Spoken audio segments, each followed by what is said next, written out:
L'invité du matin avec Toyota Location. Louez votre Toyota Race automatique à partir de 3 900 francs seulement. Vendredi, samedi et dimanche, ce sera le Black Friday, dernière opération commerciale de l'année. Et pour en parler, nous recevons ce matin Ronan Delay, le président du syndicat des commerçants. Bonjour. Bonjour. Merci d'être avec nous à la veille de ce fameux Black Friday. Est-ce qu'on peut dire aujourd'hui que c'est un rendez-vous qui est incontournable et qui est inscrit dans le calendrier des commerçants comme une opération importante ?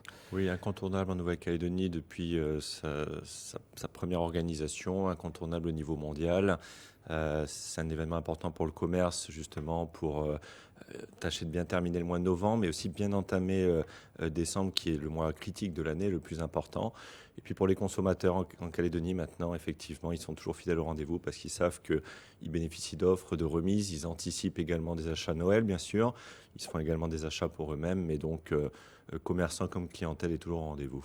Quels secteurs sont les plus concernés par cette opération du Black Friday ? Est-ce qu'il y a des secteurs privilégiés ?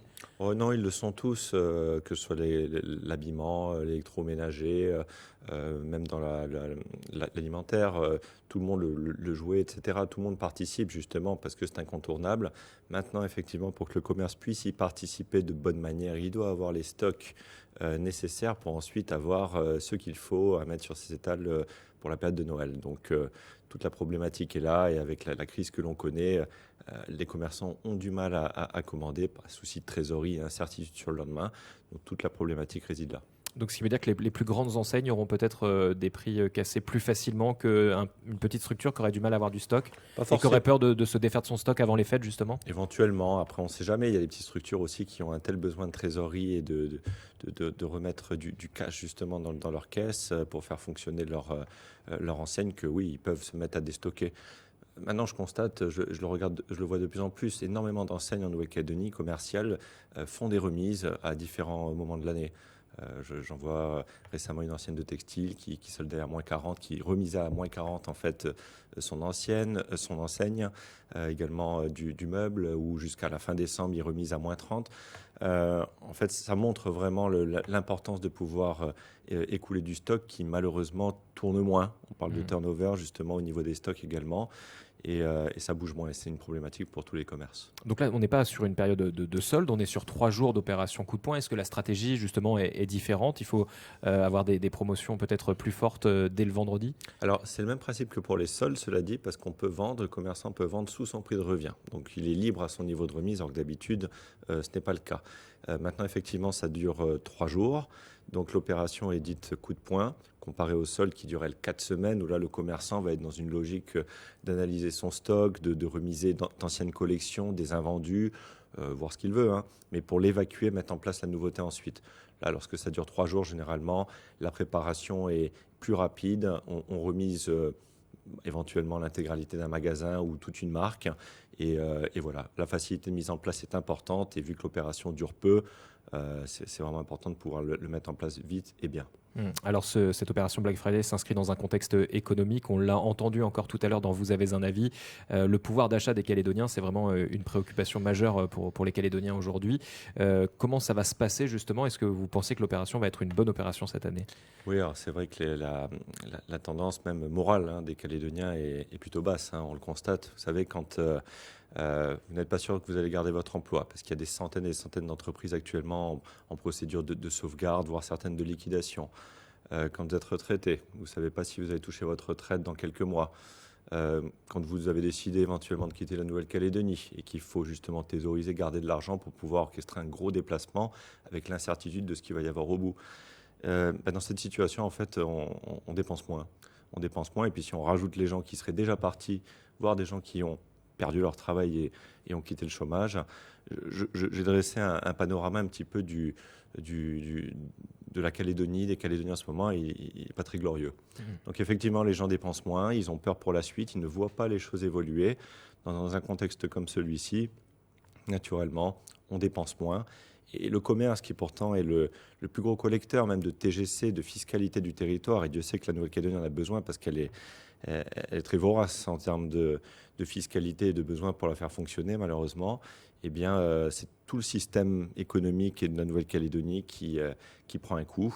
Et c'est une boucle vraiment qui est mauvaise et que l'on ne voit pas justement l'interruption se faire aujourd'hui, malheureusement. Ça se traduit comment en termes de chiffre d'affaires pour les commerçants aujourd'hui? Est-ce qu'on a une idée de la baisse du chiffre d'affaires, par exemple, en 2025? La tendance que j'ai de la plupart de mes collègues commerçants oscille entre moins 30 et moins 40% par rapport à N-1, c'est-à-dire le mois dernier, l'année dernière. Le problème, c'est que l'année dernière, on était déjà dans des pertes de moins 15 à moins 25. Et l'année d'avant, ça commençait déjà à arriver de façon beaucoup moindre. En gros, en quasiment 2 ans, beaucoup de commerçants ont perdu quasiment 50% de leur chiffre d'affaires. Dans ces cas-là, évidemment, on réduit ses marges, on n'embauche plus. Et voilà, c'est toute la mécanique dont je vous parlais qui est mise à mal. L'année 2025 est plus dure que 2024?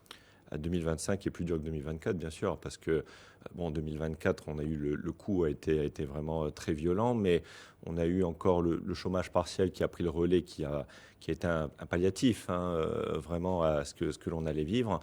Et là, on voit 2026 arriver difficilement, je ne vous le cache pas, parce que des sociétés vont fermer, des gens vont perdre leur emploi, des gens vont continuer de partir. Et la Calédonie, les messages que l'on reçoit des politiques, effectivement, est dans une situation de tension financière extrême. Et cette inquiétude, elle transpire sur les Calédoniens et du coup, ça les rend fragiles et fébriles, justement, vis-à-vis des dépenses. Et voilà, dans un contexte normalement économique favorable, les gens iraient dépenser vraiment le sourire aux lèvres sans problème et les patrons d'entreprises, de commerce pourraient recruter, etc. Bon, la situation aujourd'hui, elle est toujours dans un marasme, une incertitude qui est telle qu'on n'arrive pas encore à voir la lumière au bout de ce tunnel. Et le moral des commerçants dans tout cela? Je ne vais pas dire qu'il est bon, il est relativement faible. C'est vrai que ça m'arrivait souvent de venir sur votre plateau, dire des choses un peu plus banales sur comment ça va, que les choses vont très bien, mais il faut l'avouer, le moral n'est pas bon. Nous n'avons pas de signaux positifs. Quand à un moment donné, une esquisse d'accord est dite au mois de juillet, tout de suite on voit un impact positif réellement dans les commerces. Et puis en fait, petit à petit, on apprend que non, ça ne va pas se faire. Et puis au lieu de discuter sur un contenu, notamment sur le contenu économique de l'accord, etc., eh bien, on n'en discute pas. Et donc on doit aller vers quelque chose où en fait c'est l'incertitude, on ne sait même pas qu'est-ce qui va en découler.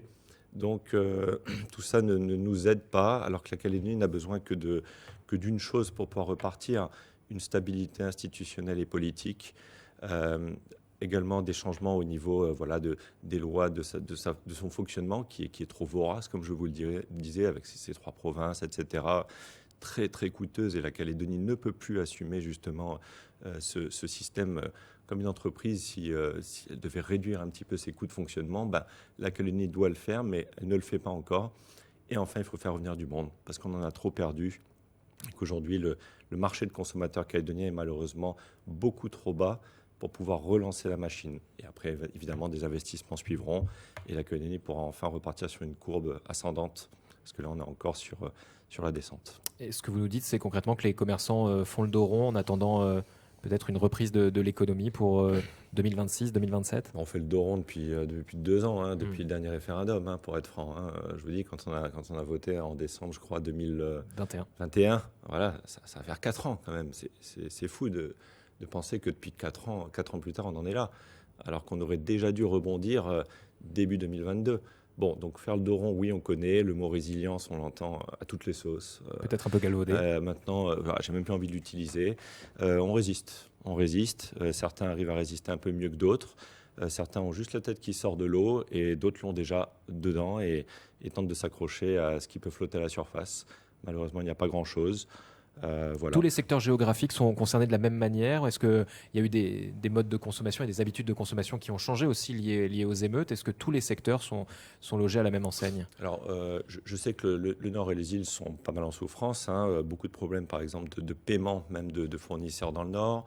Bon, les îles ont des problèmes de transport, etc., qui ne les aident pas, et en particulier également avec le tourisme qui est totalement massacré.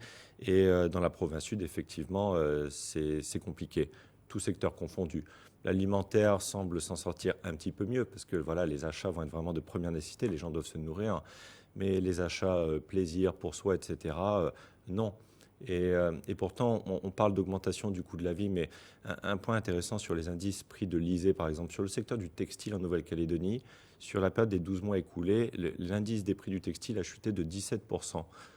on se dit 17%, ça paraît incroyable, mais non, mais c'est parce que les commerces font des remises, comme je vous le disais, beaucoup plus fréquemment désormais pour écouler leur stock, avoir la trésorerie.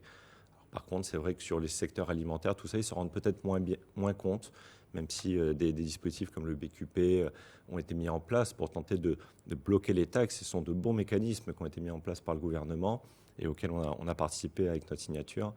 Mais les gens sont vraiment meurtris psychologiquement et n'y croient plus trop. C'est le cas de le dire. Ils voient les fins de mois de plus en plus difficiles. Les commerces remarquent énormément de demandes d'acompte de la part de leurs employés à la mi-mois. C'était moins le cas avant. Voilà, tout le secteur, toute l'ambiance et l'économie générale est mise à mal. Et ça se voit au niveau de la consommation. Est-ce que la date est bien choisie pour ce Black Friday? Justement, on parlait des fins de mois difficiles. Pour certains, les salaires ne seront pas tombés. Ça dépend du privé ou du public. En toute manière, ce n'est pas nous qui la choisissons. Elle est mondiale, donc on doit la suivre. Ensuite, oui, je le pense, parce qu'elle est proche des fêtes de Noël. Et croyez-moi, je fais beaucoup plus de paquets cadeaux dans mon commerce au Black Friday que je n'en faisais avant.